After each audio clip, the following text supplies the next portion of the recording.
I want to bring in Louisiana Republican Senator John Kennedy on this now. Senator, good morning to you. I've got two topics for you, but I first want to start with this Colbert thing. How often in your experience do you find people without badges or ID roaming the halls of Congress or the office halls of Congress, in this case on the House side? How often does that happen? Well, for me, never.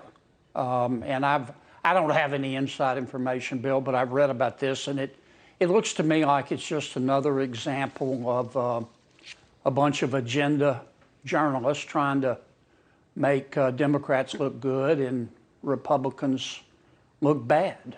And that's why I've said in another context, that's why the American people they're not fooled. They trust the media now like they trust gas station sushi.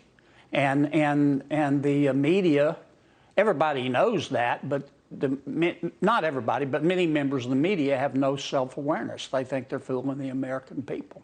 Well, my guess is they were shooting skits, but I don't have any information to confirm that. I was just trying to read between the lines. And I've read that they were knocking on Republicans' doors and trying to catch them off guard. I mean, it's just agenda journalism. That's all it is. Yeah, and don't eat the sushi, trying right? to pick sides. That's the story there.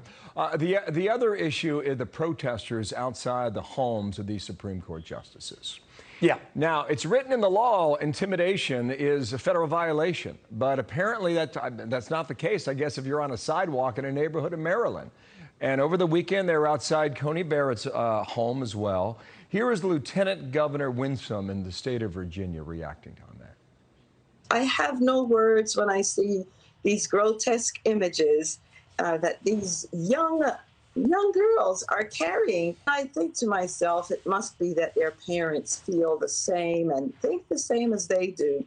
And don't they realize the irony of this? The reason why you are here is because at some point your mother was pro-choice. The story here, they had apparently props with dolls and blood, etc. And I mean, her point is that your mom was pro-choice. I thought this would end. And now I'm not so sure that it ever does.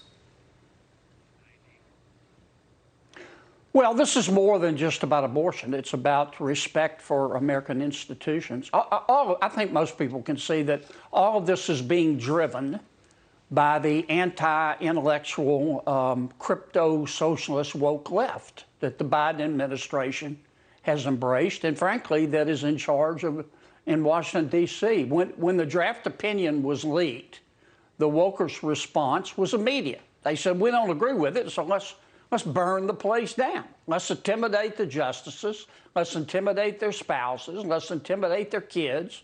Let's publish their telephone numbers and addresses on the internet. And while we're at it, let's pack the court and abolish the filibuster. And what you allow is what will continue. And the Biden administration has embraced that. I don't think the Biden administration and most of my Democratic colleagues have pushed back at all. And all of this shows a remarkable either misunderstanding or disregard for the role of the Supreme Court in American society and in our Constitution. The Supreme Court is not.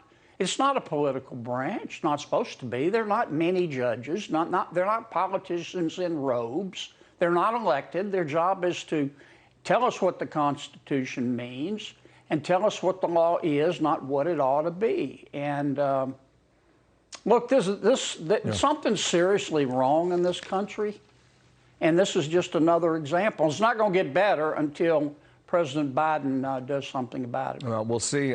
So far, not a word on that. And we could get that Roe decision any day now. We expect it any day now, whether it's this week or next week. Senator, nice to have you on today. John Kennedy in Louisiana today. Thank you, Bill. Thank you.